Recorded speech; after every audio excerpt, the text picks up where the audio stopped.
Olá, estou lhes convidando para o programa de cuidados com a sua coluna, produzido pela Flower Orthopedics e pela Braz Golden. Vocês deram um passo positivo no sentido de proteger-se contra um dos problemas mais comuns no trabalho, dor na coluna.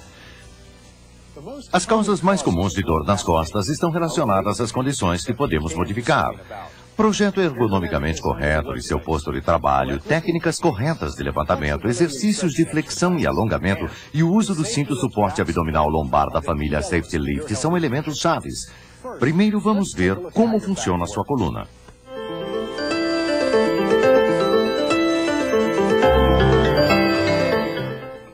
A coluna é a estrutura principal de apoio que sustenta todo o seu corpo. Trabalhando com seus músculos e juntas, permite que você se mova e suporte seu peso. Mas a coluna também é uma estrutura delicada de fino equilíbrio, que é fácil de machucar se não a cuidarmos bem. Conhecer quais são os cuidados básicos pode ser um fator decisivo entre uma coluna saudável e uma dolorida. A coluna vertebral é composta de 24 ossos móveis chamados vértebras. Entre cada vértebra existe uma almofadinha que absorve impactos, chamada disco.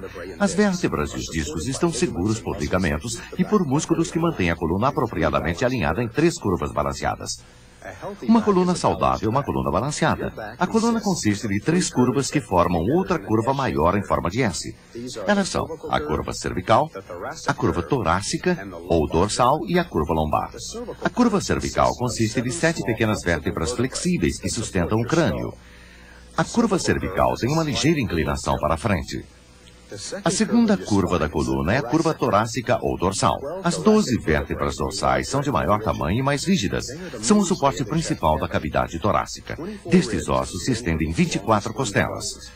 A curva dorsal tem uma curvatura que se acentua para trás. A terceira curva de sua coluna é a curva lombar.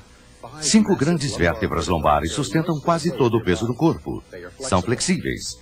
A curva lombar é a que mais trabalho realiza e se acentua para frente. Para manter a coluna bem alinhada e para que ela se mova com fluidez, que é como deve funcionar, você tem que manter o equilíbrio correto dessas 3 curvas. Manter esse alinhamento reduz o estresse ou tensão na coluna e ajuda a prevenir dores e lesões da mesma. Vamos ver 3 exemplos de como as curvas da coluna mudam segundo o nosso trabalho, afazeres domésticos e divertimento. Se aumentamos muito de peso, se arcamos muito ou temos músculos abdominais débeis, a curva lombar se move para frente. Quando o nosso corpo se cansa, os ombros e o maxilar caem para frente, causando um achatamento da coluna cervical. O seu cinto suporte abdominal lombar foi projetado para ajudar a melhorar sua postura ou executar atividades normais.